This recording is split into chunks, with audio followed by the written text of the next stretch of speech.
అలాగే నంద్యాల దానిలన్న కూడా వస్తున్నాడు. ప్రార్థన చేయండి. 20వ తారీఖు బేస్తవారము శ్రీవేలలో సేవకులు పెద్దలకు మీటింగ్ పెట్టినాడు. ఉదయం 9 నుంచి సాయంకాలం 5 వరకు ప్రార్థన చేయండి. ఈరోజు దేవుని వాక్యంలో నుండి యోహాను సువార్త 21వ అధ్యాయం. యోహాను సువార్త 21వ అధ్యాయము 4వ వచనం. సూర్యోదయం అగుచుండగా యేసు దరిన నిలిచెను. అయితే ఆయన యేసు అని శిష్యులు గుర్తుపట్టలేదు. యేసు, పిల్లలారా, భోజనమునకు మీ యొద్ద ఏమైనా ఉన్నదా అని వారిని అడగగా లేదని వారు ఆయనతో చెప్పిరి. అప్పుడు ఆయన, దోనె కుడి ప్రక్కను వలవేయుడి, మీకు దొరుకునని చెప్పాను. కనుక వారు అలాగు చేయగా చేపలు విస్తారముగా పడినందున వల లాగలేకపోయిరి. కాబట్టి యేసు ప్రేమించిన శిష్యుడు ఆయన ప్రభువు సుమి అని పేతురుతో చెప్పాను. ఆయన ప్రభువని సీమోను పేతురు విని వస్త్రహీనుడై ఉన్నందున పైబట్ట వేసి సముద్రములో దుమికెను. చిన్న మాట ప్రార్థన చేద్దాం. పరలోకపు తండ్రి, మహిమగల దేవ, యేసు ప్రభువా, మీ పాదాలకు స్తోత్రాలు నాయన. మమ్మల్ని ప్రేమించి సజీవులుగా ఉంచి సజీవుడైన మిమ్మల్ని ఆత్మతో సత్యముతో ఆరాధించే భాగ్యం ఇచ్చారు. మీకు స్తోత్రాలు. కొద్ది నిమిషాలు సమయం ఉంటుండగా జీవముగల మీ మాటలు వినాలని ఆశతో ఉన్నాము. వాక్యం ద్వారా దర్శించండి, మాతో మాట్లాడండి, మమ్మల్ని సరిచేయండి, పురికొల్పండి, ఉజ్జింపజేయండి, విశ్వాసమందు అభివృద్ధిని అందించండి. మీ సన్నిధి మాకు తోడుగా ఉంచి మాతో మాట్లాడి సమస్త ఘనత మహిమ ప్రభావాలు పొందుదరని ప్రియరక్షకుడైన యేసుక్రీస్తు వారి ఘనమైన నామమున ప్రార్థించి దీనులమై వేడుకొనుచున్నాము తండ్రి, ఆమేన్. ఈరోజు మన అంశం ఏమిటంటే, అంశము గుర్తుపెట్టుకోవడము, మర్చిపోవడము. టైటిల్ గుర్తుపెట్టుకోవడము, మర్చిపోవడం. మనం ఏమేమి మర్చిపోతుంటాము, ఏమేమి గుర్తుపెట్టుకుంటుంటాము, అది అంశం. దైవ గ్రంథంలో యేసు ప్రభుకు మొత్తం ఎంతమంది శిష్యులు ఉన్నారు? 12 మంది ఉన్నారు. ఆ 12 మందిలో యేసు ప్రభు కంటే ముందే ఒక శిష్యుడు చనిపోయినాడు, ఉరి పెట్టుకొని. ఎవరైనా? యూదా ఇస్కరియోతు. ఆయన చనిపోయినాడు. ఇంకెంతమంది ఉన్నారు? 11 మంది ఉన్నారు. ఈ 11 మందికి టీం లీడర్ ఎవరు? 11 మందికి టీం లీడర్ ఎవరు? పేతురు. పేతురే లీడరు. సమాజములో కుటుంబములో ఎవరైతే లీడర్గా ఉంటారో ఆ లీడర్ అనేవాడు పనుకొని నిద్రపోతే కుటుంబం అంతా నిద్రపోతుంది. అంతే, ఇంకా ములాజలేదు. కుటుంబంలో నాయకుడు అనేవాడు ముందు మారినన్ని పని చేయొచ్చంటే వెనకొనే వాళ్ళంతా పని చేస్తారు. నాయకుడు ఏ పని చేయకపోతే వెనక ఉన్నవాళ్ళు కూడా ఏ పని చేయరు. నేను చిన్నగా ఉన్నప్పుడు మా ఇంట్లోనే, మందిలో ఎందుకు సమస్య, మా ఇంట్లోనే నీవు మొదట పుట్టినోనివి, నువ్వు పొలం పని, ఆ పని, ఈ పని చేస్తే నీ ఎంబడి వెనుకొని వాళ్ళు వచ్చారు. నువ్వు పని ఎగరగొట్టి మెదల కాకుండా ఉంటే మిగతా వాళ్ళు ఎందుకు చేస్తారు?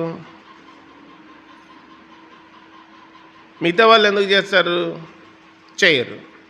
కాబట్టి నువ్వు కూడా పని చేస్తే వాళ్ళు కూడా చేస్తారు అని చెప్పినారు.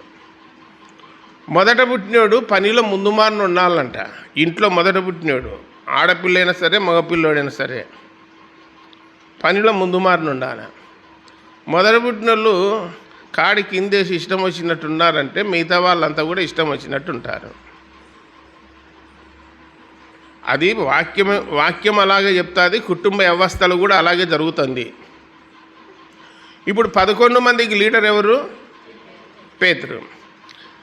యేసు ప్రభు సమాధిలో నుండి లేచినాక 40 రోజులు భూమి మీద ఉన్నాడు. భూమి మీద ఉండి 11 సార్లు ప్రత్యక్షమయ్యి, నేనే 3.5 సంవత్సరాలు మీకు బోధ చేసిన వాడిని నేనే, అద్భుతాలు చేసిన వాడిని నేనే, సమాధి చేయబడి తిరిగి లేచింది నేనే అని చెప్పి తన్ను తాను రుజువులు చూపించి ప్రత్యక్షపరుచుకొని వాళ్ళకు అపనమ్మకము లేకుండా శతవిధాలుగా ప్రయత్నం చేసినాడు యేసు ప్రభు. అపొస్తల కార్యములు 1వ అధ్యాయం 2-3 వచనాలలో అనేక ప్రమాణములు రుజువులు చూపి వారిని స్థిరపరిచినాడని చెప్పి గ్రంథంలో రాయబడింది. పేతురు, యోహాను, యాకోబు, తర్వాత తోమ, ఆంద్రేయ, ఫిలిప్పు, బర్తలోమయి, యాకోబు వీళ్ళల్లో ఉన్నారు. పేతురు వీళ్ళందరి దగ్గర పోయి ఏమంటాడంటే, యేసు ప్రభు పరలోకానికి పోయినాడు కాబట్టి నా మొదట ఉన్న వృత్తి ఏంటంటే చేపలు పట్టుకునేది, కాబట్టి నేను తిరిగి చేపలు పట్టడానికి పోతాడా గలిలయ సముద్రం అన్నాడు. అంటే నువ్వు చేపలు పట్టడానికి పోతే మేము ఇళ్ళ కాడ ఊరుకుంటామా, మేము కూడా వచ్చాము నీతో పాటు అన్నారు. చెడగొట్టేటోడు ఒక్కడు చెడిపోడు, తనతో పాటు ఇంకా 10 మందిని చెడగొడతాడు. దాని గురించి లోకంలో సామెతలు దండిగా ఉంటాయి, అవన్నీ అక్కర్లేదు. చెడిపోయేటోడు ఒకడు చెడిపోడు, తనతో పాటు అందరినీ చెడగొడతాడు. కాబట్టి నేను చేపలు పట్టబోతానంటే వీళ్ళు కూడా పోయినారు. పోరి రాత్రి అంతా వలలు వేసినారు 6 మంది, మొత్తం మంచి ఎక్స్పీరియన్స్ పర్సన్స్ అన్నమాట. పేతురు, ఆంద్రేయ, యాకోబు, యోహాను వీళ్ళంతా మొత్తము చేపలు పట్టడంలో దిట్టలు. వీళ్ళని మించినోళ్ళు లేరు. అయితే యేసు ప్రభు వాళ్ళ మధ్యన లేడు కాబట్టి రాత్రి అంతా ప్రయాసపడిన ఏం బల్లా. ఇప్పుడు మీరంతా పిల్లోనికి వెళ్ళి చూస్తున్నారు తప్ప వాడేమి సర్కస్లో ఉన్నట్టు లేడు. ఇడ వాక్యం మీద కొద్దిగా శ్రద్ధ పెట్టండి. ఆ పిల్లోని కూర్చోబెట్టరు.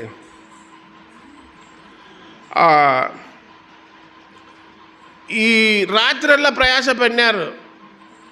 పెద్ద పెద్ద పెట్రమాచి లైట్లు పెట్టుకొని గలిలయ సముద్రంలో చేపలు వచ్చి పడతాయి వలలో అని చెప్పి ఎదురు చూస్తున్నారు. పల్లె తెల్లారింది. సూర్యోదయం అవుతుంటే యేసుప్రభు పోయినాడు. పోయి పిల్లలారా భోజనానికి ఏమైనా ఉందా అని అడిగినాడు. అంటే వాళ్ళు చేపలు పట్టినారా లేదా అనేది యేసుప్రభుకు తెలుసా తెలియదా? తెలుసు, కావాల్సి అడుగుతున్నాడు.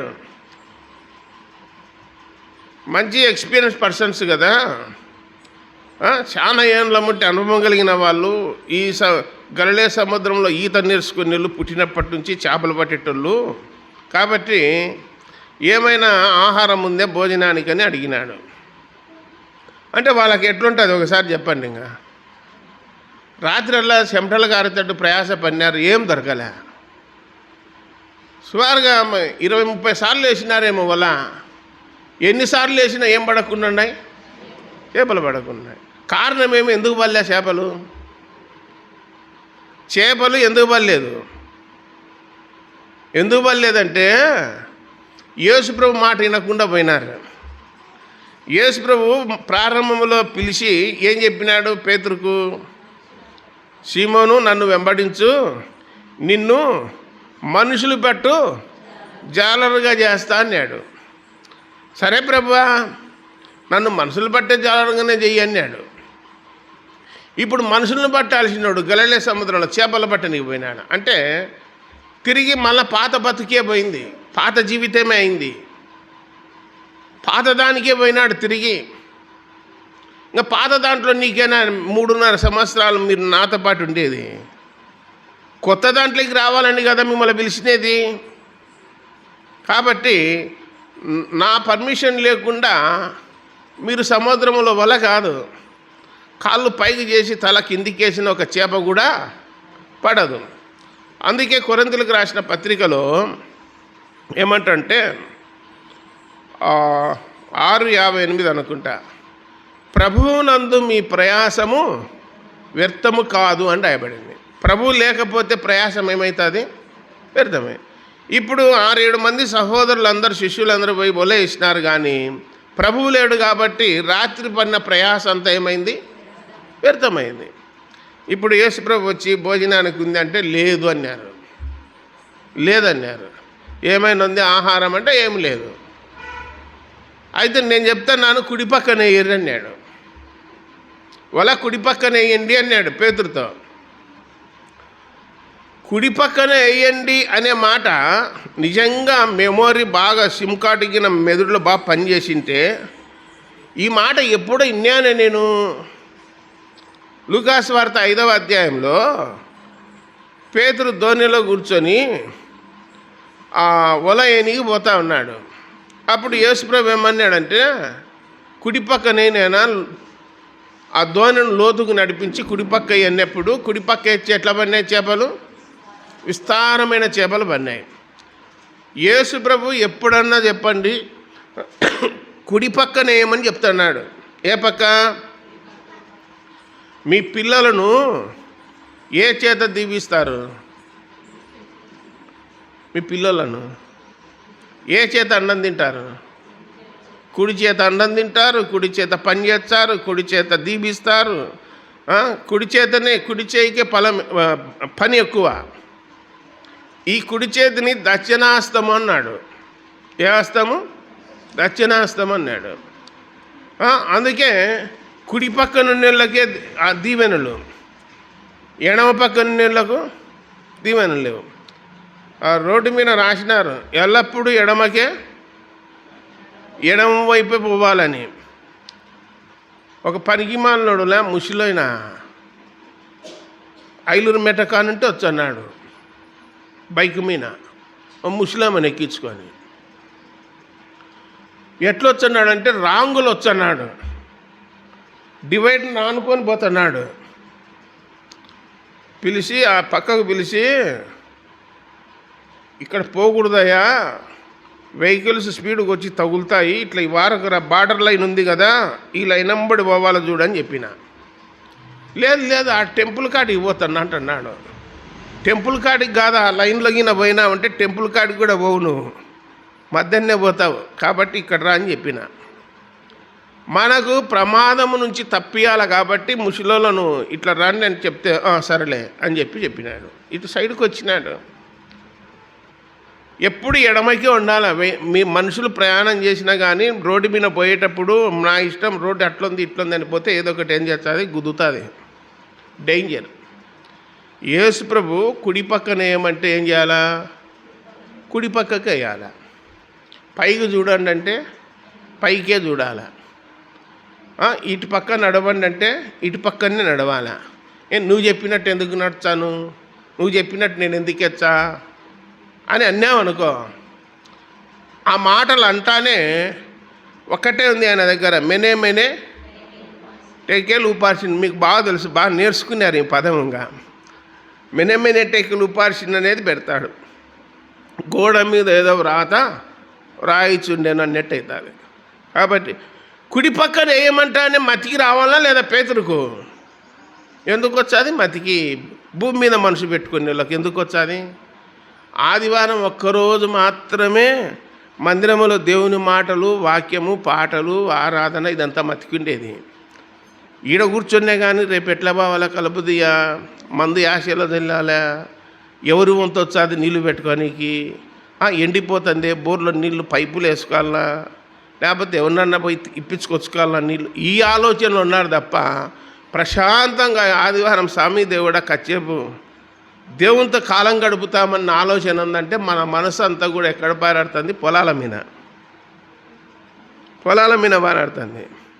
తెలంగాణలో ఒక రైతు పొలంలోకి వచ్చి ఏడుచున్నాడు. ఎందుకు ఏడ్చాడు అంటే పొలం వల్ల ఎండిపోయింది. నీళ్ళు రావన్నప్పుడు ఎందుకు వేసుకున్నావు? ఇప్పుడు తగ్గులు జోమున్నెటువైతే పండుతాయి, ఎత్తుకొనే భూములల్లో నీళ్లు నిలవని భూములల్లో పండుతాయి, ఎండకు ఎండుతాయి. పండితే నవ్వుతాడు, పండకపోతే ఎండుతుంది.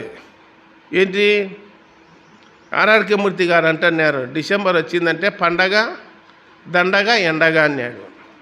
పండగ వచ్చిందంటే సంబరము, అప్పు చేస్తావు దండగా అవుతుంది, తర్వాత ఎండిపోతావు అన్నాడు. కాబట్టి ఈ పేతురు మతికి పెట్టుకుని అంటే మతికి పెట్టుకోలే. తర్వాత కుడి పక్కన ఏమంటే సర్లేని వేసినారు. వేసినాక గొప్ప చేపలు, చిన్న చిన్నవి కాదు, చిన్న సభకు చేప పిల్లలు కాదు పన్నేది, 153 గొప్ప చేపలు పన్నాయి. అంటే ఒక్కొక్కటి 5 కేజీలు 10 కేజీల చేప పడింది. ఎన్ని? 153 పన్నాయి. దాని అర్థం ఏంటంటే 17 జాతుల ప్రజలు మొట్టమొదట 3,000 మందిలో దేవుని నమ్ముకుని ఉన్నారు.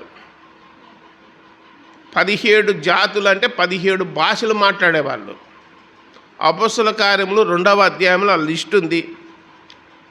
కనానీయులు, లెబనాన్ నుంచి వచ్చిన వాళ్ళు, చుట్టుపక్కల దేశాల నుంచి పట్టణాల నుంచి వచ్చిన వాళ్ళు, ఆయా భాషలు మాట్లాడేవాళ్ళు, మొత్తం ఆ లిస్టు రాయబడింది. 17 భాషలు మాట్లాడే వాళ్ళు వచ్చినారని చెప్పి వాళ్ళని గురించే 17 గొప్ప చేపలు. 17 × 3 153 లెక్క వేసినారు కొందరు. కాబట్టి కుడి పక్కన వేస్తానే మతికి వచ్చింది. చిన్నోనికి, అందరికంటే చిన్న వయసు కలిగిన మతికి వచ్చి, ఎవరనుకునేవా ఆయన మన బోధకుడు ప్రభువు సుమి, ఆయన ప్రభువు మనకు చెప్పినదే అన్నాడు. అట్లనా అని చెప్పి వస్త్రహీనుడైన పేతురు నీళ్ళలో దుమికినాడు. దుమికి గడ్డకు వచ్చినాడు. ఏమయ్యా ఎన్నిసార్లు చెప్పాలా, నేను మనుషులను బట్టి జాలలాగా చేస్తాను, ఈ పేతురు నువ్వు రాయివి నాయనా, నువ్వు సంఘాన్ని కట్టాలా, నేను నీకు తోడుగా ఉంటాను అని ఎన్నిసార్లు చెప్పినా ప్రేమిస్తున్నావా అని అడిగినాడు. ఇదే అధ్యాయంలో ఇంకా నీకే తెలుసు, నాకు తెలుసు నువ్వు ఎట్లయ్యేది, తెలియక కాదు అడిగేది. నీకు మతికి చేస్తున్నాడు, గుర్తు చేస్తున్నాడు, నువ్వు నిలబడతావో పడిపోతావు అని చెప్పి గుర్తు చేస్తున్నాడు. అప్పుడు ఆ చిన్న వయసులో ఉన్న యోహాను ఏం చేసినంటే గుర్తుపట్టినాడు. ఎవరిని? యేసుప్రభుని గుర్తుపట్టాడు. ఇక్కడ కూర్చొని వాళ్ళంతా కూడా, మీరు కూర్చొని వాక్యం వింటున్నారు, గుర్తుపట్టిన వాళ్ళు పైకి పోతారు, గుర్తుపట్టలేని వాళ్ళు ఇన్ని ఉంటారు. ఏందన్నా మనము సగం మంది ఏమో పైకి పోయినారు, సగం మంది ఏమో కింద ఉన్నాము. ఏమింటే గుర్తుపట్టిన వాళ్ళు పైకి పోతారు, గుర్తుపట్టలేని వాళ్ళు కిందనే ఉంటారు. బుద్ధి గల వాళ్ళు పైకి పోతారు, బుద్ధి లేని వాళ్ళు కిందనే ఉంటారు. గొర్రెలు పైకి పోతాయి, మేకలు కిందనే ఉంటాయి. గోధుమలు కొట్టులేకపోతాయి, గురుగులు కాల్చబడతాయి. ఏమి ఇట్లా జరిగింది అంటే ఏమి చేయనీకి లేదు. అందుకే మిమ్మల్ని అందరిలా గోధుమల్లాగా, గొర్రెల్లాగా, బుద్ధిగల కన్యకల్లాగా, వెండి బంగారు వెలగలరాళ్ళలాగా పని కట్టుకోమని చెప్పి దేవుడు చెప్పేది. బోధ చేసేవానికి ఏం చెప్పినాడంటే బంగారంతో పని చేయి, వెండితో ఇనుముతో పని చేయి, పొట్టు కర్ర కొయ్యకాలు చెప్పాకు బోధలు అని చెప్పినాడు. మీకేం కావాలా? బంగారము, వెండి, వెలగలరాళ్ళు, ఇనుము లాంటి బోధ కావాలనా? లేదా పొట్టు కర్ర కొయ్యకాలు అంటే పిట్ట కథలు, కల్పనా కథలు? నేను కూడా చెప్పొచ్చు, యేసుప్రభుతో రాత్రిలో ఉన్నాను, నేను కూడా చెప్పొచ్చు, యేసుప్రభుతో రాత్రి అంతా గడిపినాను, నా కోటపాడు బొమ్మని చెప్పినాడు, ఇట్లా చెప్పుపో, కోటపాట్ల ప్రజలు ఉన్నారు, ఏం లేదు పంటలు 40 కాదు వచ్చేది 60 వచ్చాయని చెప్పుపో అన్నాడు అనుకో నాకు అని నేను చెప్పొచ్చు కల్పించుకొని. మీరు నమ్ముతారా నమ్మరా? నమ్ముతారు ఖచ్చితంగా. ఇట్లాంటి వల్ల చెప్తే దాన్ని ఏమంటారంటే కర్రతో కొయ్యకాలతో పొట్టుతో వాక్యం చెప్పినారని. అర్థమవుతుందా? అవి మనకు అవసరము లేదు. ఉన్నది ఉన్నట్లు చెప్పాలి ఆ వాక్యాన్ని. ఎట్లా చెప్పాలా? ఉన్నది ఉన్నట్లు చెప్పాలా. కలిపి చెరిపటి బోధలు అవసరం లేదు. ఇప్పుడు పేతురు గుర్తుపట్టలేకపోవడానికి కారణమేమి అంటే మనసల్లా ఎక్కడుంది? చేపల మీద ఉంది. భూ సంబంధమైన మనసు, ప్రకృతి సంబంధమైన మనసు, లోకం మీద ఆశ. ఈ మాటలు ఇంటంటామే కానీ మన జీవితాల్లో మన మనసు పారాడేదే లోకం మీద. మందిరం ఉన్నంతసేపు దేవుడా తండ్రి అనుకుంటాం తప్ప మందిరం అయిపోయినాక మళ్ళా మామూలే. ఎవరి పనుల కొద్ది వాళ్ళు ఉరుకు. కానీ పనులు చేసుకోవాల్సిందే, కానీ దాంట్లో కూడా దేవుని భయం కలిగి పని చేసుకోవాలి. అది దైవగ్రంథం చెప్పేది. సరే, గుర్తుపట్టలేకపోతే ఆయన గుర్తుపట్టుకున్నాడు, చూపించినాడు. లేఖనాల్లో చూస్తున్నాం. తర్వాత అపొస్తలుల కార్యాలు 12వ అధ్యాయం 10వ వచనంలో పేతురు ఇట్లా ఆలోచన చేసుకొని మరియ ఇంటిలో ప్రార్థన చేస్తూ ఉంటే వచ్చి తలుపు కొడతాడు. ఆ దినాల్లో కాలింగ్ బెల్ లేదు, బయట బెల్లు కొడితే మోగనీకి కరెంటు కూడా లేదు. తలుపు కొడతా ఉంటే ఎవరో ఒక చిన్న అమ్మాయి వచ్చింది. ఆ అమ్మాయి పేరు ఏం పేరు? రోదే. నేను కావాల్సి అడుగుతున్నా మిమ్మల్ని చెప్పాలని. చిన్న అమ్మాయి వచ్చి తలుపు కొడతా ఉంటే ఎవరా అని వెంటనే నేనమ్మా పేతురుని అన్నాడు. ఆ అమ్మాయి పేతురు స్వరాన్ని ఏం చేసింది? గుర్తుపట్టింది. ఎవరి స్వరాన్ని? పేతురు స్వరాన్ని గుర్తుపట్టింది. అమ్మగారు పేతురు వచ్చినాడు, మనం ప్రార్థన చేయొచ్చు అంటే దేవుడు పంపినాడు పేతురును, నీకు వెర్రి పట్టింది అని చెప్పి ఆ అమ్మాయిని అందరూ అరుస్తూ ఉన్నారు. లేదు నేను గుర్తుపట్టిన స్వరము, కావాలంటే వచ్చి చూచురారని. గుర్తుపట్టేది ఎవరు? రోదే అనే చిన్నది గుర్తుపట్టంటే అవనస్తురాలు. నేనేమంటున్నా అంటే బైబిల్ చెప్పే సత్యం ఏమిటంటే నరుడు యవ్వన కాలమున కాడు మోయిట మేలు శ్రేష్టము అన్నాడు. వృద్ధాప్యం 70 ఏళ్ళు 80 ఏళ్ళు వచ్చినాక ఇంకా బైబిల్ చదువుతానన్నా, ఇంకా నాకు తీసుకురాన్నా ఇంకా బైబిల్ ఇంక ఈ రోజు నుంచి మొత్తం మొన్న కదా గోస్పాడైన వచ్చినట్టు. ఏమయ్యా ఈ వయసులో అంటే అదే అన్న 74 వచ్చినాయి కదా, ఇంకా చివరి మూమెంట్లో చెప్పుదామని తీర్మానం చేసుకున్నాడంట. నిన్నెవడు పట్టించుకుంటాడయ్యా ఈ వయసులో వచ్చే? దేవుడు ఏ వయసులో ప్రాణం పెట్టినాడు? యవ్వన కాలంలో ప్రాణం పెట్టినాడు. యవ్వన కాలంలో కాడి మోసినాడు, శిలువ మోసినాడు. యవ్వన కాలంలో బలము శక్తి ఉన్నప్పుడు మోసినాడు. అందుకే 20 ఏళ్ళ వయసులో ప్రత్యక్ష గుడారములో పనిచేయనీకి నాకు లిస్టు ఏర్పాటు చేయని చెప్పి అహరోనుకు మోషేకు చెప్పినాడు. ప్రత్యక్ష గుడారంలో పనిచేయాలంటే ఏ వయసులో ఉండాలా? 20 ఏళ్ళ వయసు నుండి 50 ఏళ్ళ వయసు వరకు వాళ్ళు పనిచేయాలని చెప్పినాడు. 50 ఏళ్ళు అయిపోయినాక వాళ్ళు సలహాదారులు కొంటారు, సలహాలు సూచనలు ఇచ్చంటారు, చూసుకుంటాండి అని చెప్పినారు. ఇప్పుడు 74 ఏళ్ళు వచ్చినాక నేను సువార్త చెప్తాంటే ఎవరింటారు నీ సువార్తను? నేను ఊర్లో తిరుగుతా అంటున్నాడు, ఫోన్లు చేసి అందరిని అడుగుతున్నాడంట. నీ ఇష్టం స్వామి, ఏమన్నా చేసుకోపని చెప్పిన. బైబిల్లో రోదే అనే అమ్మాయి ఎవరి స్వరాన్ని గుర్తుపట్టింది? పేతురు స్వరాన్ని. యోహాను సువార్త 10వ అధ్యాయంలో యేసుప్రభు అన్నాడు 10, 11 వచనాలలో, నా గొర్రెలు నా స్వరము వినును, నా స్వరము గుర్తుపడతాయన్నాడు. స్వరం గుర్తుపడతాయా లేదా? ఇల్లంగా ఎర్రబల్లుడు ఉన్నాడా లేడా? అందరినీ మా అమ్మ మా నాయన అంటాడా? మన నన్ను అంటాడాడు. గుర్తుపట్టుకోలేడు వాళ్ళ అమ్మ వాళ్ళ నాయన్ను. కనుక్కుంటాడా లేదాడు? కనుక్కుంటున్నాడు. మరి మనం యేసుప్రభుని గుర్తుపట్టుకోవాలా లేదా? మనం గుర్తుపట్టాలా లేదా? యేసుప్రభును కనుక్కోవాలా లేదా? నా గొర్రెలు నా స్వరం వింటాయి, నన్ను గుర్తుపడతాయి, నన్ను వెంబడిస్తాయి అన్నాడు. చాలా సింపుల్ లాజిక్. మన ఊళ్ళో కూడా గొర్రెల మందలు దండిగా ఉండేటివి. మేము చిన్నగా ఉన్నప్పుడు ఒక 20 ఏళ్ళ వయసులో ఉన్నప్పుడు పెద్ద పెద్ద మందలు ఉండేటివి ఊర్లో. మన ఊళ్ళో గొల్లలు కూడా ఉన్నారన్నమాట. ఈ రోడ్డునే వనకిందావకు ఎర్రగుంట్ల దాకా పోయొచ్చాయి సాయంత్రం పొద్దుకేటప్పుడు గొర్రెల మందలు. మేము ఒక 4-5 పొట్టేళ్ళు జాక్కుంటాము, ఇంకొకళ్ళు 5-6 పొట్టేళ్ళు జాక్కుంటారు. అందరు దాంట్లో వదిలింటారనమాట. దేంట్లో? మందలు. తిరిగి వచ్చేటప్పుడు ఎవరి జీవాలు వాళ్ళ ఇంటికి పోతాయి. తెలుసా మీకు? ఆడ నిలబడితే చాలు అవే వచ్చాయి మనిషి కాటికి.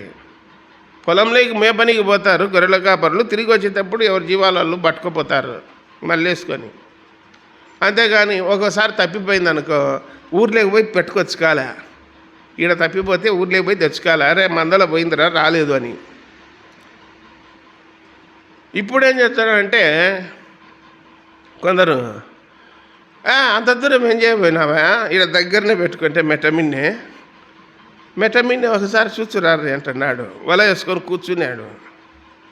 మెటమిన్ నేను ఈడ ఆడ మోరికాడ వాడు ఇంకొకడు వల వేసుకొని కూర్చున్నాడు.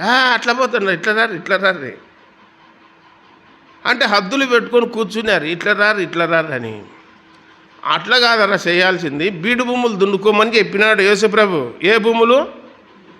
బీడు భూములు దున్నుకొని సేద్యం చేసుకొని సువార్త చెప్పి వాక్యం చెప్పి ఆత్మలు సంపాదించుకోర్రా అన్నాడు. అంటే మందేని పోయే గొర్రెలులే ఇట్లా రారు. నూనెపల్లెలు పెద్ద ఆసుపత్రి కాడ పిలిచన్నారు మెడికల్ స్టోర్ వాళ్ళు. స్లిప్పులు తీసుకొని పోతుంటే మా దాంట్లోకి రారు, మా దగ్గర కొనుక్కోపోదు రారు ట్యాబ్లెట్లని. మెటమిన్ ఒకడు చూపెట్టుకున్నాడు, సలంద్రమాన్ కాడ ఒకడు చూపెట్టుకున్నాడు, ఆడ గోస్పాడు కాదు కృష్ణాపురంలో ఒకడు చూపెట్టుకున్నాడు. హద్దులు పెట్టుకున్నారు. ఏటి కాక పోతుండవు, ఈసారి మాకు దగ్గరికి రా ఒకసారి. ఈడున్నాడు, సంత చేసుకోవచ్చాయా ఆదివారము, మందిరం స్వామికారం స్వకారం 2 ఉంటాయి, ఇటుకు వచ్చి పోరు ఒకసారి అంటే. అట్లనా అంటే ఈ గొర్రెలు ఎల్ల స్వరాలు వింటున్నాయి, గొర్రెల కాపరి స్వరం వింటాడా? అవ్వ తోటలో ఉన్న అవ్వ ఎవరి స్వరం వినింది? దేవుని స్వరం విన్నారా, సాతాను స్వరం విన్నారా? సాతాను స్వరం విని తోటలో ఉంటే వెళ్ళిపోయబడినారు.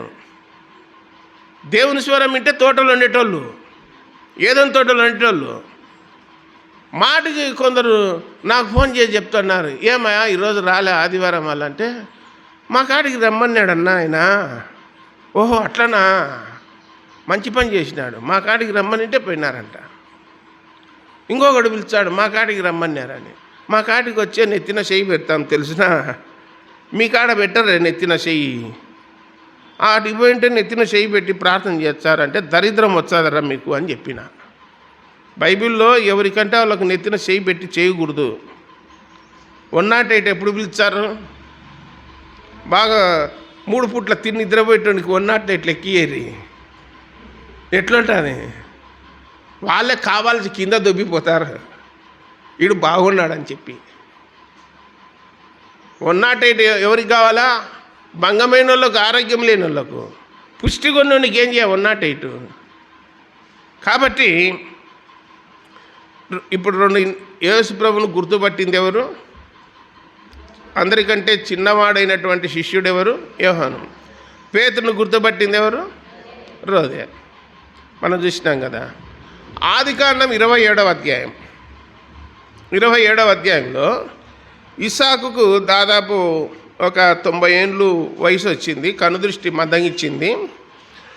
ఆ కుమారుడా, నేను ఎప్పుడు ఉంటానో ఎప్పుడు ఊడిపోతానో నాకు తెలియదు, మంచి మాంసము పలావు చేసుకొని వండుకొని రర్రా, మనస్ఫూర్తిగా నేను కడపార తిని నేను నిన్ను దీవిస్తా అన్నాడు పెద్దోంతో, ఏశావుతో. ఏశావు వేటగాడు కాబట్టి అంబు బాణం తీసుకొని అడవికి పోయినాడు, అరణ్యంలోకి వేటాడనికి. ఈ లోపలనే ఒకడు వచ్చినాడు, మట్టసంగా పలావు బిర్యానీ వండుకొని వచ్చినాడు, పొగలు గుమ్మగుమ్మలాడుతుంది. ఇక రానాయన దగ్గరికి అన్నాడు ఇస్సాకు. దగ్గరికి పోయినాక వాసన చూసినాడు. వాసన చూసి ఇది యెహోవా సేని సువాసన అన్నాడు ఇస్సాకు. అన్నాక ఆడ ఒక మాట ఏం రాయబడిందంటే, స్వరము మాత్రము యాకోబుదే కానీ శరీరం ఎవరిదంట? ఏశావుది అన్నాడు. శరీరం ఏశావుదే, స్వరం యాకోబుదే. ఆడ రాయబడిన మాట ఏంటంటే, గుర్తు పట్టలేక తెచ్చిన ఆహార పదార్థములు భోజనం చేసి మనస్ఫూర్తిగా దీవించిన అని రాయబడింది. ఎవరు దీవించింది? ఇస్సాకు. గుర్తు పట్టలేక అని రాయబడింది. గుర్తు పట్టలేక మనస్ఫూర్తిగా దీవించి పంపినాడు. పోయినాడు, వాకిలు దాటి అట్లా పోతానే మనోడు ఇంకొకడు వచ్చినాడు. నాయనా అన్నాడు. ఏమి కుమారుడా అన్నాడు ఇస్సాకు. అంటే నేను నీ పెద్ద కుమారుని, నువ్వు చెప్పినావు కదా వండుకొని తీసుకొని రమ్మని. మంచి మంచి చపాతీలు జొన్న రొట్టెలు చేసుకొని వచ్చినా వండుకొని, ఇంకా తినాల నువ్వు అన్నాడు. గడగడ వణుకుతున్నాడు. ఎవరు? ఇస్సాకు. ఏం రా ఇట్లా అయిపోయా, ఏంది ఇట్లా జరిగిపోయింది అని. నేను అనుకునేది ఒకటి, జరిగినది ఇంకొకటి, ఏమి ఇట్లయిందని. కానీ నాయన ఇప్పుడే కదా వచ్చి తిని, ఇప్పుడే నేను భోజనం చేసినాక ఎందుకు, నాకు అవసరం లేదు అంటే నేను దీవించి పంపినాను నాయన, నిజంగానే దీవించినా అన్నాడు. ఉత్తుత్తదనని దీవించారా ఎవరన్నా? ఉత్తుత్తదనన్నా? లేదు, నిజంగానే దీవించిన. అప్పుడు అంటాడు సమయం అయిపోయినాక, నాయనా ఒక్క దీవెనైనా లేదా అన్నాడు. ఏమంటున్నాడు? టైం అయిపోయినాక అడుగుతున్నాడు, ఒక్క నిమిషమైనా లేదా? హాల్ టికెట్ జోలో పెట్టుకున్నా, చూడు నన్ను పంపారు లోపలికి, అయిపోయిందా, నిమిషం కూడా ఏం లేదు, నిన్ను పంపనికి లేదు, బయటికే ఒక్కటి కూడా లేదు దీవెన అన్నాడు. ఆయన గురించి రాయబడింది, ఏశావు వంటి భ్రష్టుడు అని రాయబడింది. వ్యభిచారి భ్రష్టుడైన మీలో ఉండునేమో, జాగ్రత్తగా చూసుకోండి అన్నాడు. టైం అయిపోయినాక, సమయం అయిపోయినాక, అంతా అయిపోయినాక నేను వచ్చిన నాకు వెళ్ళి చూడరంటే ఎవడు చూచాడు? ఇప్పుడు 10:30 దాటుతానే మందిరంలో ఎవరు ఉండము. 10:30 మేము 10:30కు వచ్చంటన్నా, ఇంతకుముందు అలవాటు ప్రకారం రొట్టెలు చేద్దామని. అరే నేను వచ్చేలాగా అయిపోయిందే అంటే అయిపోయింది, ఏం చేస్తాము? 10:30 దాటినాక ఉంటామంటూ ఉండం. కాబట్టి ఇస్సాకు గుర్తుపట్టలేక ఏం చేసినాడు? దీవించి పంపినాడు. ఇప్పుడు కొత్తగా హైదరాబాద్ పోయినామనుకోండి, కొత్తగా ఫస్ట్ టైం పోయినామనుకోండి, మనం ఏ రూట్లో పోయినాము, తిరిగి వచ్చేటప్పుడు ఏ రూట్లో రావాలా అనేది మనం మతికి పెట్టుకోవాలా లేదా? బజార్ను మతికి పెట్టుకోవాలా లేదా? మనము అవి కొన్ని గుడ్డి గుర్తులు పెట్టుకోవాలా. ఈ ఈ ఈ కిలోమీటర్ కాడ ఈ హోటల్ ఉంది, ఈ కిలోమీటర్ కాడ ఇక్కడ చికెన్ సెంటర్ ఉంది, ఇక్కడ టర్నింగ్ ఉంది, ఇక్కడ చౌరస్తా ఉంది, ఇక్కడ పార్క్ ఉంది, ఆడ సినిమా థియేటర్ ఉంది, ఇలాంటి గుర్తులు పెట్టుకొని పోవాలా. నిగోన్యుడు, నిజంగా నిఘా శ్రద్ధోన్యుడు అలాంటి ఆలోచన చేస్తాడు. మొప్పెగా మొరటిగా ఉంటాడు చూడు, నాకేం కాబట్టదు అన్నట్టు. పోతానే కొంచెం దూరం పోతానే ఎక్కడున్నా నేను అంటాడు, కనుక్కోలేడు. ఇంకా అన్నీ ఉంటాడు, అన్నీ రాత్రల్లా అన్నీ ఉంటాడు అన్నమాట. ఎక్కడున్నాడు? ఓసారి తూర్పుగోదావరి జిల్లాలో పడవలలో ప్రయాణం అన్నమాట. నదికి అవతల దిక్కు గ్రామాలు ఉంటాయి, నది ఉతల దిక్కు గ్రామాలు ఉంటాయి. టీచర్లు, అంగన్వాడీ టీచర్లు, ఆశా వర్కర్లు ఇలాంటి వాళ్ళ పడవలో పోవాలన్నమాట. సాయంత్రం పూట పొద్దుగేటప్పుడు పడవ నడిపేటోడు ఫుల్గా తాగేటోడు అనమాట. పడవ నడిపేటోడు ఫుల్గా తాగేటోడు. ఇంకా అంతా సరుకులు గిరుకులు తెచ్చుకొని సాయంత్రము పడవలో కూర్చున్నారంట 10 మంది అవతలికి పోనీకి. వాళ్ళు తాగుడుపోతోనే గుంపైనారు. పడవను ఏం చేసినాడంటే ఆ ఒడ్డుకు ఒక పెద్ద రాడు వాతి దాన్ని కట్టేసి ఉంటాడు తాడుతో. ఇంకా రాత్రి ఇంకా పోతుంది లంచుకొని తాడు ఇప్పినోడే కాదు, పడవది తాడు ఇప్పలేవాడు. ఇంకా పడవలో కూర్చున్నా నిద్రపోయినారు. తెల్లక లేచి వచ్చి ఎక్కడున్నారు? రాత్రి ఆడెక్కినారో అక్కడనే ఉన్నారు. పడవ ప్రయాణం చేయలే. ఏం రా ఈడున్నామంటే తాగుతట్టనే ఉండేది. మరి ఎక్కడున్నాడు? అక్కడే ఉన్నాడు. ప్రయాణం కొనసాగలే. ఎందుకు కొనసాగలే? అలా మతికి లేదు, ఎక్కడుండేది కూడా మతికి లేదు. తాగినోడు కాలువలో ఉన్నాడు, రోడ్డు మీద ఉన్నాడు, మంచం కింద మన్నాడు, అసలు తెలియదు తాగినోనికి. అదే రాయబడింది, మతి మరుపు వచ్చాదని రాయబడింది. కాబట్టి మన ప్రభు అయిన యేసుక్రీస్తును హెబ్రీ స్త్రీలు ఎలాంటి వాళ్ళు? చురుకైన వారు. చురుకుగా ఉండడం గొప్ప భాగ్యమని రాయబడింది. రాత్రి నేను రోజులా 2 రొట్టెలు జొన్న రొట్టెలు కొనుక్కుంటాను. రొట్టె 15 రూపాయలు. దాదాపు సంవత్సరం అయితే అంది కొనుక్కోబట్టి. ఏమా గౌండ పనికి పోతావా అంటే, అవునా మేస్త్రిని అని అన్నాక 3 ఉన్నారు ఆయన కొడుకులు.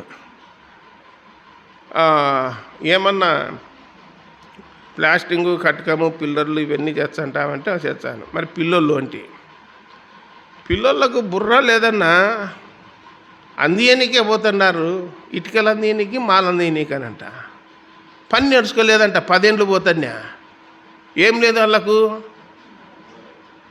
ఏం నిఘా లేదు.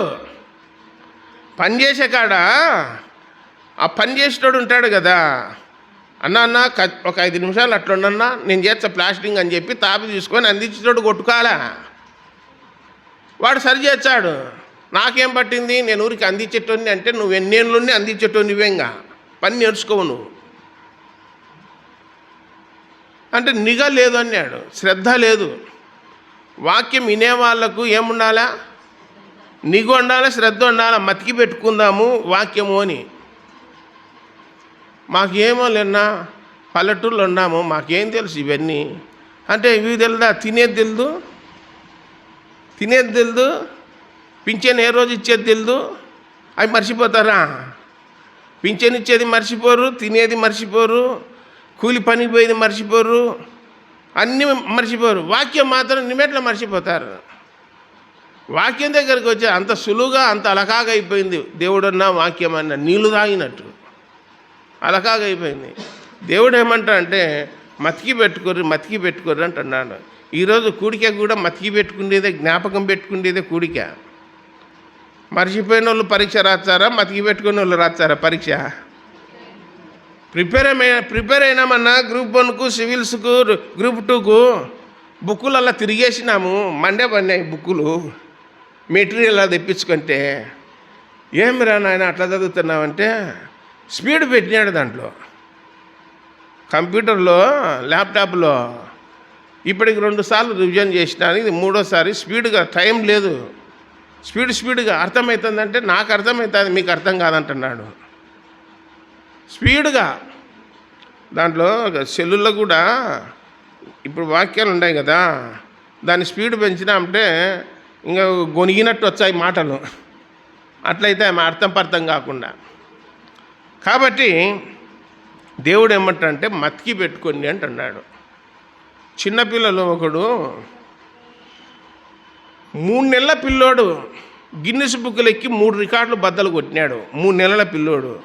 నాయనా ఈ ఫ్లాగ్ కెనడా చూపి, వెంటనే తీసిచ్చన్నాడు. ఇండియా చూపి, జెండా ఇండియా చూపించన్నాడు. పండ్లు యాపిల్ చూపి అంటే కార్డు తీపిచ్చన్నాడు. అంటే పక్కన అరటిపండు, యాపిల్ పండు చూపించి దీంట్లో యాపిల్ ఏదంటే వాడు వెంటనే చూపించన్నాడు. 3 నెలల పిల్లోడు. నెలన్నంగానే ప్రాక్టీస్ చేసినారంట తల్లిదండ్రులు. ఏమని అన్నీ గుర్తించడానికి, గుర్తుపెట్టుకోవడానికి. వాడు 270 దేశాల జెండలు ఏ కలర్ ఉన్నాయో ఫ్లాగులు గుర్తుపట్టుకొని చూపించన్నాడు. నాకు ఆశ్చర్యమైంది. మన వాళ్ళకు బైబిల్లో మత్తయి సువార్త 1వ అధ్యాయం ఎక్కడుందంటే మొదట చూస్తున్నారు. ఇక్కడ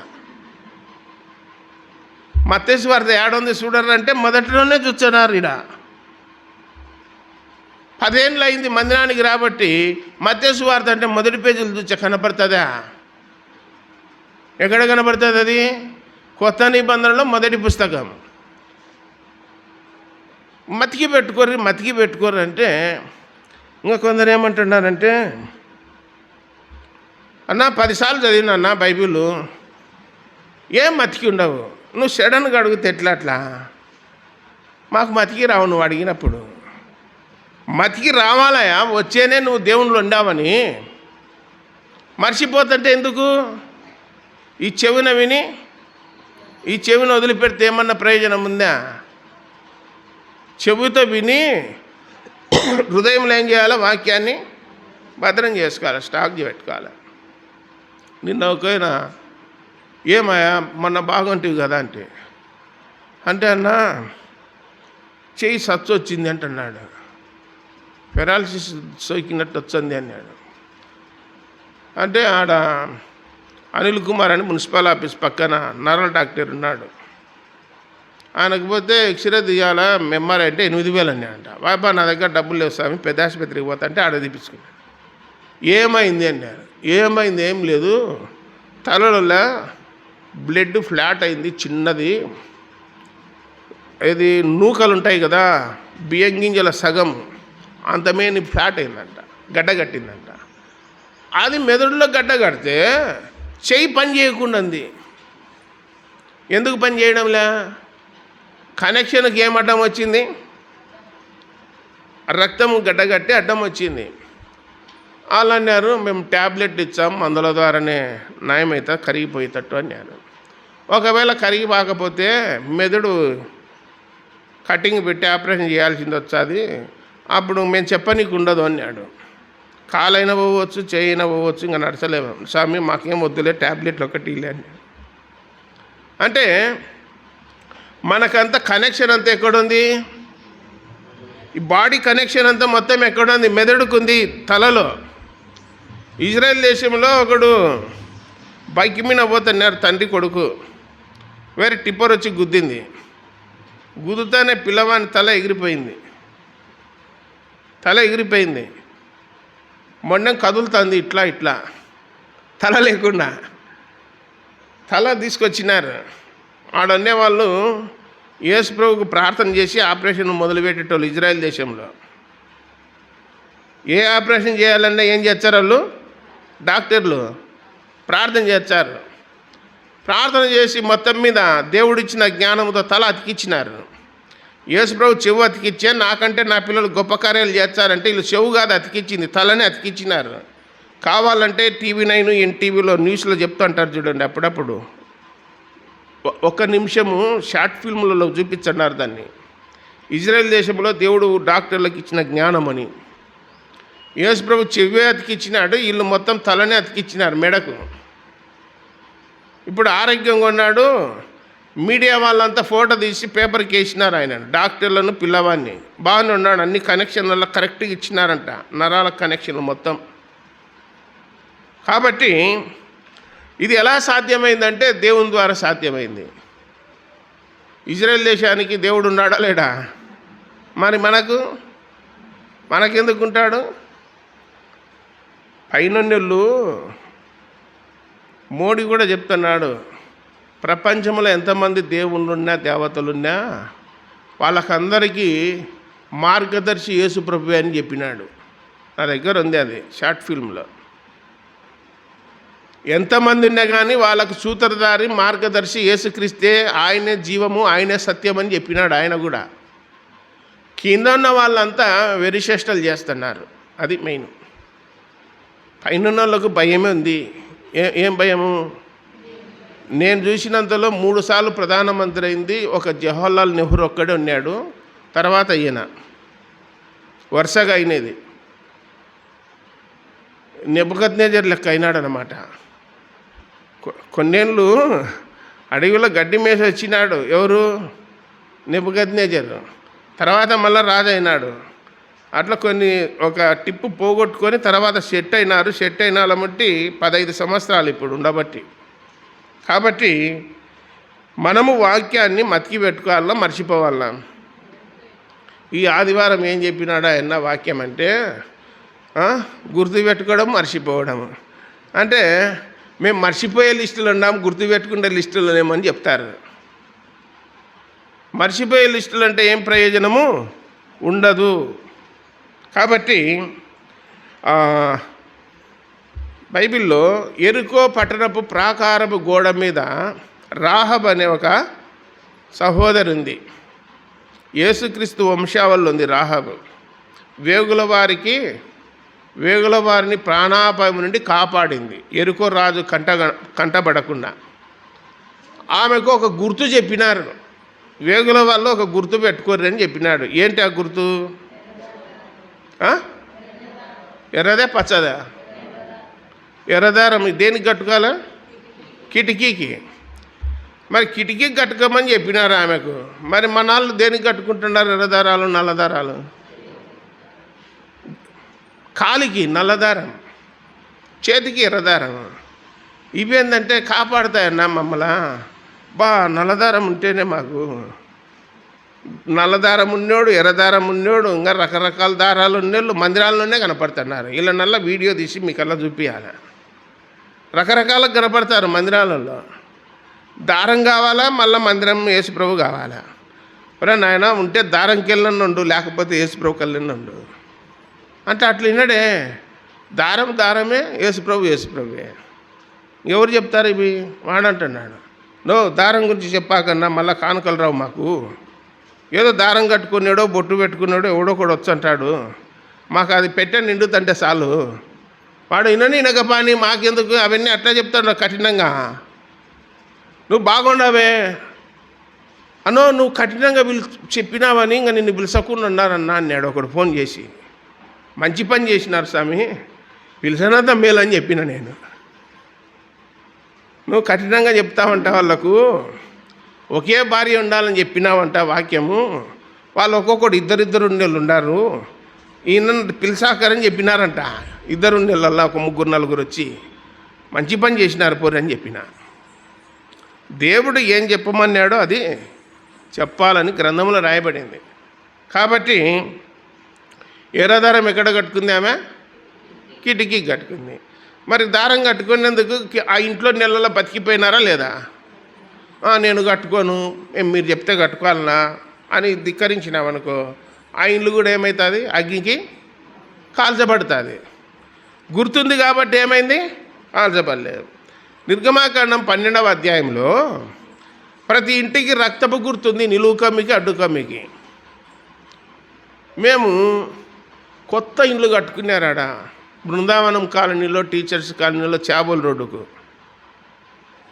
రోడ్డుకు మందిరానికి వచ్చేటోళ్ళు 2-3 ఇండ్లు కట్టుకొని ఓపెనింగ్ రమ్మన్నారు. ఇంకా ప్రార్థన జరగలే, చేయలేదు. ఇంకా మేము పోయి రిబ్బెన కట్టుకొని ఇంకా ప్రార్థన చేసి లోపల జరగబడాలి ఇంట్లోకి. అంతకంటే ముందే ఉండాయి ఇడుపులకు. ఏముండాయి? రక్తములో ముంచి అచ్చర్లు వేసినారు. ఇదేంద్రా అచ్చం గుర్తు పెట్టినారు, కాంగ్రెస్ పార్టీ లేదు కదా అన్న. అది కాదులేనా, కాంగ్రెస్ పార్టీ కాదు ఇది, అదిలే బలి ఇచ్చినాము, పొట్టేళ్ళు కోసి బలి ఇచ్చినామా. ఇంకా ఏం చేయారా మీకు? ప్రార్థన ఎందుకు? ఇది గుర్తుంది కదా, రక్తం గుర్తు, ఇంకా చాలు పొర్రి. మీకేనా చెప్పినది రక్తం గుర్తు పెట్టుకోరని? ఎవరికి చెప్పినాడు? ఐగుప్తు దేశంలో నుండి వాళ్ళు బయలుదేరిపోయేటప్పుడు మీరు ప్రత్యేకింపబడిన వాళ్ళు కనుక మీకు ఆ మరణపు దూత సంహారకుడు మీ ఇళ్ళల్లో జొరబడకుండా ఉండాలంటే మీ ఇంటికి ఏ గుర్తుండాలా? రక్తపు గుర్తుండాలని వాళ్ళకి చెప్పినాడు. నీకు చెప్పినాడా కొత్త ఇండ్లు కట్టుకొని గుర్తేసుకోమని? ఇంకా కొందరు నైస్గా సిలకరించినారు. ఇట్లా మళ్ళీ గుర్తుపడితే కనుక్కుంటారేమో అని సిలకరించిన. అవేందన్న మచ్చలు చుక్కలు ఉన్నాయంటే అదేలే. ఇంకొకడైతే ఏకంగా దూడను పట్టుకొచ్చి ఇళ్ళల్లో తిప్పినాడు. ఆవు దూడను ఇళ్ళల్లో తిప్పి అది పాసు పోసింది ఇంట్లో. అబ్బా లక్ష్మీదేవి ఇంట్లోకి వచ్చిందంట. అది పోయింది. ఇంటికి పోయినాక గంటకు మమ్మల్ని అల్ల తొలినాడు లోపలికి. ఏమయ్యా అంటే ప్రార్థన చేస్తున్నారు అంటున్నారు. ముందు ఎవరు వచ్చిపోయినట్టున్నారంటే అవి వద్దు మీకు, అదే ఇది అంట. ఇట్లాంటివి పెట్టుకుంటే దేవుడు ఉంటాడా ఇంట్లో? నేను చెప్పినాను మీ ఇంట్లో సైతాన్ ట్విస్ట్ వేసుకుంటుందని చెప్పిన. ఆ ఇంట్లో ఆవుదిరిగా వీళ్ళు పోయి ప్రార్థన చేసిర్రు. ఏం ప్రయోజనం? నీకు దూడ కావాలనో ప్రార్థన కావాలనో కోరుకో, 2 కావాలన్నాడు. 2 కావాలంటే చెడిపోతావు, భంగమవుతావని చెప్పిన. కానీ భూ సంబంధంగా ఇన్ని ఉన్నా కానీ ఉన్న చోట విస్తరిస్తారు, బాగా కనపడతారు, లెవెల్గా కనపడతారు, హోదాగా కనపడతారు, క్షణములో కనపడరు అన్నాడు. ఏబు గ్రంథం 22లో 78వ కీర్తనలో 75వ కీర్తనలో క్షణములో కనపడరు అన్నాడు. ఏందన్నా మందిరానికి వచ్చే వాళ్ళకంటే